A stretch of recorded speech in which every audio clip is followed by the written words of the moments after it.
ये क्वेश्चन है सर्कल्स का। ठीक है, क्वेश्चन में दिया है कि एक क्वाड्रेंट है जिसका रेडियस है 6 सेंटीमीटर। उसमें दो सेमी सर्कल्स हैं जो एक पॉइंट पे टच कर रहे हैं। ठीक है, इन दोनों का रेडियस हमें नहीं पता है, लेकिन थोड़ा सा ऑब्जर्वेशन करेंगे तो हम लोग को रेडियस इनका पता जाएगा। कैसे? सेमी सर्कल का, अगर ये पूरा सेमी सर्कल है तो ये डायमीटर हुआ। डायमीटर का मतलब इसी पे एक सेंटर होगा, और सेंटर हम लोग ये मान लेते हैं, तो इसका रेडियस कितना हो जाएगा? 6 का आधा, मतलब कि 3 सेंटीमीटर। ठीक है, अब ऊपर वाले सेमी सर्कल का रेडियस हमें निकालना है। ठीक है, तो ये थोड़ा ट्रिकी पार्ट है और मेन पार्ट यही है। जैसे मान लो इसका सेंटर यहाँ पर है। ठीक है, इस सेमी सर्कल का सेंटर यहाँ पर है। जब हम लोग इन दोनों सेंटर को ज्वाइन करेंगे तो हमें पता है कि ये दोनों सर्कल का जहाँ इंटरसेक्शन होगा वहीं से ये लाइन जो है वो पास होगी। क्यों? क्योंकि अगर इस पॉइंट पे हम लोग टेंजेंट बनाएंगे, दोनों सेमी सर्कल की टेंजेंट सेम होगी क्योंकि सेम पॉइंट है। और अगर सेम टेंजेंट होगी तो 90 डिग्री एंगल बनेगा, जो कि एक स्ट्रेट लाइन बना देगा, लीनियर। ठीक, अब हम लोग इसका रेडियस मान लेते हैं r।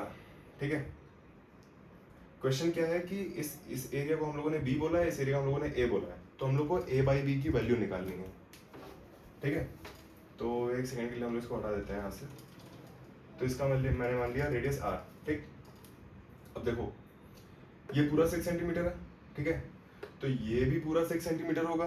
ठीक है, और ये भी रेडियस r होगा, यानी कि यहाँ से लेंथ यहाँ तक, मान लो अगर हम लोग इस पॉइंट को a बोलते हैं, इस पॉइंट को b बोलते हैं और इस पॉइंट को c बोलते हैं, तो मैं बोल सकता हूँ कि AC की लेंथ 6, ये पूरी 6 होगी और ये r है, तो 6 माइनस r हो जाएगी। ठीक है, BC की लेंथ हमें पता है 3 है। ठीक है, और AB की लेंथ कितनी हो जाएगी? 3 प्लस r। ठीक है, ये हो गया रेक्टेंगल ट्रायंगल। इसका मतलब हम लोग इसमें पाइथागोरस थ्योरम लगा सकते हैं। तो क्या बोल सकते हैं कि AC² plus BC² equal to AB square. हम लोग AC, AB, AC, BC की वैल्यू इसमें अगर पुट करेंगे तो R आ जाएगा 2। ठीक है, ये सॉल्व करना उतनी बड़ी बात नहीं है। तो हम लोगों ने एक पार्ट तो सॉल्व कर लिया, R की वैल्यू निकाल ली जो है 2। ठीक है, तो अब ये हो गया 2 सेंटीमीटर। अब हमें क्या निकालना है? ये एरिया क्या है? ये है एरिया B। ठीक, B की वैल्यू निकालनी है, A की वैल्यू निकालनी है और A/B की वैल्यू फाइंड करनी है। ठीक है, अब हम लोग क्या करते हैं, देखो डायरेक्ट A/B की वैल्यू नहीं आ पाएगी। ठीक है, हमें अलग से A की वैल्यू और अलग से B की वैल्यू निकालनी पड़ेगी।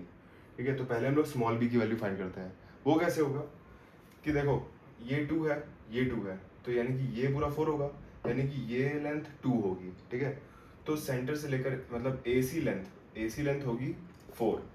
ठीक है, और BC लेंथ होगी 3। और 11th-12th अगर तुमने ट्रायंगल अच्छे से पढ़ा है तो तुम्हें ये पता होगा कि अगर कोई ट्रायंगल है जिसमें 4 लेंथ हाइट है, 3 लेंथ की बेस है, ठीक है, तो उसका हाइपोटेनस 5 होता है, और जो बीच वो बड़ा वाला एंगल होता है वो होता है 53 डिग्री। ठीक है, तो ये 53 डिग्री होगा, 53 डिग्री, और ये होगा 90 माइनस 53 मतलब 37 डिग्री। ठीक है, तो और ये भी पता होगा कि अगर कोई सर्कल है, ठीक है, कोई आर्क है जो थीटा एंगल सबटेंड कर रही है, तो इस पार्ट का एरिया कैसे निकालेंगे हम लोग?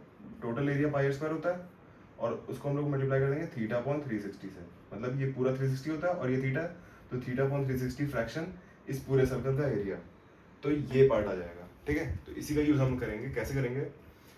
ये तुम्हारा 37 डिग्री बना रहा है, तो ये एरिया हम लोग, ये मान लो इसको ये पिज्जा है, ठीक है, तो ये स्लाइस का एरिया और इस स्लाइस का एरिया हम लोग निकालेंगे, और इस पूरे ट्रायंगल का एरिया हमें पता है हाफ बेस इनटू हाइट, उसमें से माइनस करके हम लोग को ये पार्ट मिल जाएगा। ठीक है, तो ये पूरा का पूरा मैं एक इक्वेशन में लिखूंगा, ध्यान से देखना और समझ जाओगे तुम। तो एरिया ऑफ बी कैसे होगा? Half base into height, base क्या है 3, हाइट क्या है 4।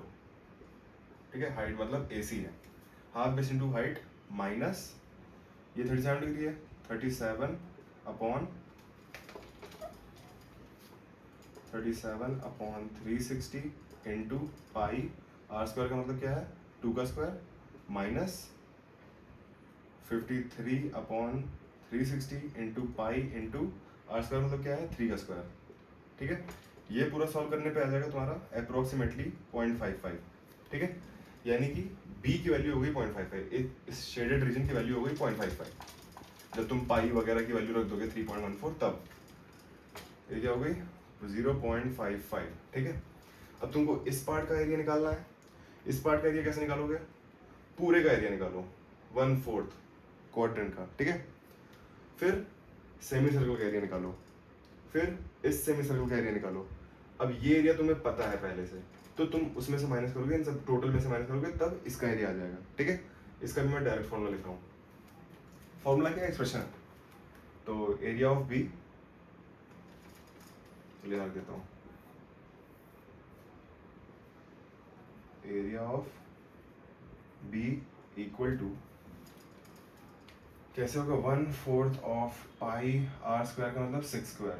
ठीक है, टोटल में से माइनस बी का एरिया मतलब कि 0.55 माइनस सेमी सर्कल का एरिया मतलब कि हाफ पाई आर स्क्वायर का मतलब क्या है 2 का स्क्वायर माइनस हाफ पाई 3 का स्क्वायर। ठीक है, जो तुम्हारा लगभग आ जाएगा 7.3 अप्रोक्सीमेटली। ठीक है, देखो एक मिस्टेक हो गया, एरिया ऑफ ए है ये। ठीक है, बी नहीं है, मतलब कि ए की वैल्यू हम लोग निकाल रहे हैं इस एरिया की।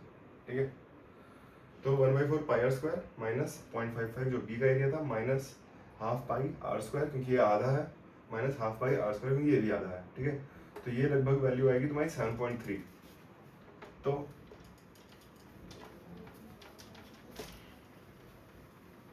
7.3। ठीक है, यानी कि ए की वैल्यू हो गई हमारी 7.3। तो बस ए और बी तुमको मिल गया है, तो फिर ए की वैल्यू डालो 7.3 अपॉन 0.55 जो कि आंसर आ जाएगा 13.27, जो तुम्हारा करेक्ट आंसर होगा। ठीक है, इस तरह के अगर और क्वेश्चन चाहिए तो फिर फॉलो करना, क्योंकि मैं सर्कल के और इंटरेस्टिंग क्वेश्चंस डालता रहूँगा। तब तक के लिए बाय।